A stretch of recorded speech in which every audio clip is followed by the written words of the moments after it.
किसी जंगल में टूनी अपने दो बच्चों के साथ रहती थी, तो वही दूसरी ओर एक पेड़ पर कालू कौवा और उनकी पत्नी गोरी कौवी रहा करती थी। एक दिन टूनी अपने बच्चों से कहती है, बेटा तुम दोनों यही घोंसले पर रहना। मैं इस बार अपने खेत पर कौन सा फसल लगाऊं ये फैसला नहीं ले पा रही हूँ, इसलिए मैं तांत्रिक हुदहुद से पूछ कर आती हूँ कि इस बार कौन सा खेती करने से अच्छा होगा। ठीक है मम्मा, तुम जल्दी से जाओ और जल्दी से वापस आ जाना। हाँ ठीक है मेरे बेटे। फिर टूनी वहाँ से चली जाती है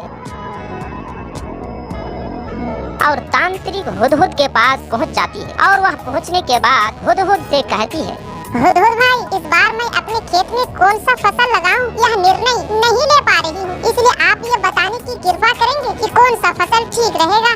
बस इतनी सी बात। टूनी, इस बार तुम्हारे खेत में मनी प्लांट की खेती सही रहेगा, सब लोग वही खेती कर रहे हैं। मनी प्लांट मतलब ये आप क्या बोल रहे हैं? हुदहुद भाई, पेड़ में भला पैसे कैसे लग सकता है? कहीं आप मुझसे मजाक तो नहीं कर रहे हैं ना? आप मुझे बेवकूफ बना रहे हैं। नहीं टूनी, ऐसी कोई बात नहीं है, वैसे ही किसी ने इस पेड़ का नाम मनी प्लांट रख दिया है। दरअसल ये जंगली पपीते का पेड़ है, ये खूबसूरत होने के कारण इसका नाम मनी प्लांट पड़ गया है। टूनी हुदहुद की ये बात सुनकर कहती है, अच्छा तो ये बात है, अब मैं समझी। तो ठीक है हुदहुद भाई, आप मुझे पेड़ दे दीजिए। ठीक है टूनी, मैं अभी वो पेड़ लाकर तुम्हें देती हूँ। फिर हुदहुद वो पेड़ टूनी को दे देती है। अब टूनी वह पेड़ लेकर वहाँ से घर वापस आ जाती है और अपने बच्चों को लेकर अपने खेत में पहुँच जाती है। फिर टूनी मनी प्लांट पेड़ अपने खेत में रोप देती है, उसमें पानी डालती है। तभी टूनी के पास मिट्ठू तोता और कबूतर आ जाता है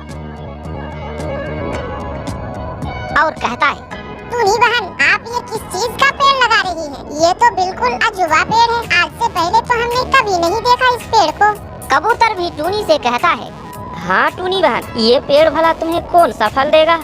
देखो मिट्टू और कबूतर भाई, ये दरअसल मनी प्लांट है। मनी प्लांट मतलब पैसे का पेड़। ये भला कैसे संभव हो सकता है टूनी? पेड़ में भला पैसे कैसे उग सकता है? कहीं तुम मुझे बेवकूफ तो नहीं बना रही हो ना? नहीं मिट्टू भाई, ऐसे ही किसी ने इसका नाम मनी प्लांट रख दिया है। दरअसल ये पपीते का पेड़ है। ये पेड़ खूबसूरत और खुशबूदार है, इसलिए हमने इसको अपने खेत में रोप दिया है। अच्छा तो ये बात है, अब मैं समझा। ये कहकर टूनी अपने दो बच्चों को साथ लेकर अपने घर आ जाती है और मिट्ठू तोता अपने आप से कहता है, अभी मैं जाता हूँ और कालू कौवा को बेवकूफ बना कर आता हूँ। उसने मुझे कई बार बेवकूफ बनाया है, आज मैं जरूर बदला लूंगा। फिर मिट्ठू तोता दुष्ट कौवे के घर चला जाता है और दुष्ट कौवा से कहता है, तुम एक बात सुने हो कालू भैया? टूनी इतना मालदार कैसे हो गया? दरअसल उसके बाग में एक मनी प्लांट है। मनी प्लांट मतलब पैसे का पेड़? पैसे का पेड़ है भैया उसके खेत में। नहीं, मैं तुम्हारी इस बात को बिल्कुल नहीं मानता मिट्ठू तोता, बिल्कुल नहीं मानता। पैसे भला पेड़ पर कैसे उगेगा? तुम मानो या ना मानो कालू भैया, मैं तो तुम्हें अपना समझकर बताने आया था, अब तुम्हारी मर्जी। मैं तो यहाँ से चला। फिर मिट्ठू तोता ऐसा कहकर वहाँ से चला जाता है और दुष्ट कौवा घर के अंदर जाता है। अपनी पत्नी गोरी से कहता है, गोरी, अरे वो गोरी, तुम जानती हो टूनी इतना मालदार कैसे हो गई? इसके खेत में एक मनी प्लांट है। मनी प्लांट मतलब पैसे का पेड़। हम उसे अगर चुरा ले तो कैसा होगा? हम भी मालदार हो जाएंगे ना गौरी? कौवे की ये बात सुनकर गोरी कहती है, आप भी ना एकदम कुछ भी नहीं समझते हो। मिट्ठू तोता तो तुम्हें बुद्धू बना कर गया है। कोई ऐसा पेड़ हो सकता है जिसमें पैसे फले? गोरी कौवी ये कहकर वहाँ से चली जाती है। इधर खुराफाती कौवा का दुष्ट विचार जन्म ले रहा था और अपने आप से कह रहा था, क्या तोता ने सचमुच मुझे बेवकूफ बना कर गया है? नहीं, ऐसा नहीं हो सकता है। सचमुच पैसे का पेड़ होता है क्या? चाहे जैसे भी हो, मुझे टूनी का वह मनी प्लांट चुराना है और मुझे भी टूनी जैसा मालदार होना है।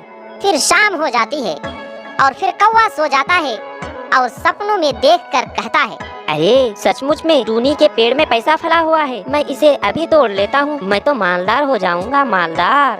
अरे कालू जी, आप ये नींद में क्या बड़बड़ा रहे हैं? यहाँ कोई पैसे वैसे का पेड़ नहीं है। 10 बज रहा है और आप हो कि नींद में जो सो बोले जा रहे हो। अरे उठो कालू जी, 10 बज चुका है और आप ये क्या बड़बड़ा रहे हैं? आलसी कहीं के। तभी कौवा गोरी की बात सुनकर उठ जाता है और कहता है, अरे मैं कितना अच्छा सपना देख रहा था और गौरी ने आकर मेरा सपना ही तोड़ दिया। लेकिन अब जैसे भी हो मैंने ठान लिया है, अब टूनी का मनी प्लांट चुरा कर ही दम लेंगे। इसके लिए मुझे कोई भी कीमत क्यों ना चुकानी पड़े। ये कहकर दुष्ट कौवा टूनी के खेत में जाता है और वहाँ से चुपचाप मनी प्लांट लेकर अपने खेत आ जाता है और उसे अपने खेत में रोप देता है और उसमें पानी भी डालता है। फिर अगले दिन सुबह सुबह टूनी अपने खेत पर आती है और कहती है, अरे मेरा मनी प्लांट का पेड़ कहाँ गया? शाम को मैं देकर तो गई थी, आखिर इस पेड़ को कौन चुरा कर ले गया है? कहीं ये काम दुष्ट कालू कौवा का तो नहीं है? इतने में वहाँ बंटी कबूतर और तोता भी आ जाता है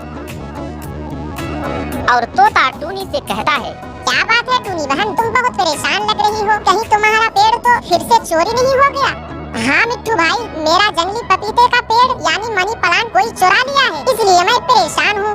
तब तो तुम्हारा पेड़ पक्का दुष्ट कौवा ने ही चुराया होगा। टूनी बहन, मैंने कल उसे बेवकूफ बनाकर आया था, शायद उसने समझ नहीं पाया और तुम्हारा पेड़ चुरा कर ले गया। इस बार उसे छोड़ेंगे नहीं टूनी बहन, चलो महाराज चील के पास चलते हैं। फिर तोता, टूनी चिड़िया और बंटी कबूतर वहाँ से चील महाराज के पास पहुँच जाता है और टूनी चिड़िया महाराज से कहती है, महाराज, मैंने कितना कष्ट उठाकर अपने खेत में मनी प्लांट रोपा था और उस दुष्ट कौवे ने चुरा कर ले गया। आप कृपा करके उसे कारागार में बंद कर दीजिए महाराज और उस दुष्ट कौवा से हम सभी जंगल के पक्षियों को आजाद कीजिए। वो दुष्ट कालू कौवा जंगल के सभी पक्षी को तंग करता है। ठीक है टूनी, तुम बिल्कुल निश्चिंत रहो, मैं दुष्ट कौवे का अभी ठिकाना लगाता हूँ। सेनापति जी महाराज। जल्दी से जाओ और दुष्ट कौवे को मेरे राज दरबार में पेश करो। फिर सेनापति गिद्ध और चील दुष्ट कौवा को पकड़ने चला जाता है और दुष्ट कौवा के पास पहुंचकर दुष्ट कौवा से कहता है, अरे दुष्ट कौवे, तुम बहुत जंगल के पक्षियों को तंग कर चुके हो, अब तुम्हारा खेल खत्म। महाराज ने राज दरबार में तुम्हें बुलाया है, चलो हमारे साथ। फिर कौवा सेनापति के साथ राज दरबार में हाजिर होता है और चील महाराज दुष्ट कौवे से कहता है, क्यों रे दुष्ट कौवे, तुम नहीं सुधरोगे? तुमने टूनी का मनी प्लांट क्यों चुराया है? ना महाराज, टूनी झूठ बोल रही है, ऐसा हमने कुछ भी नहीं किया है। चुप कर जाओ सेनापति जी। जी महाराज। इसे 10 वर्षों के लिए कारागार में बंद कर दो। फिर सेनापति उसे पीटने लगता है और उसे कारागार में बंद कर देता है। इसलिए कहते हैं दोस्तों, बुरा का अंजाम हमेशा बुरा ही होता है। दोस्तों, अगर वीडियो अच्छी लगी हो तो वीडियो को लाइक कर दें। धन्यवाद।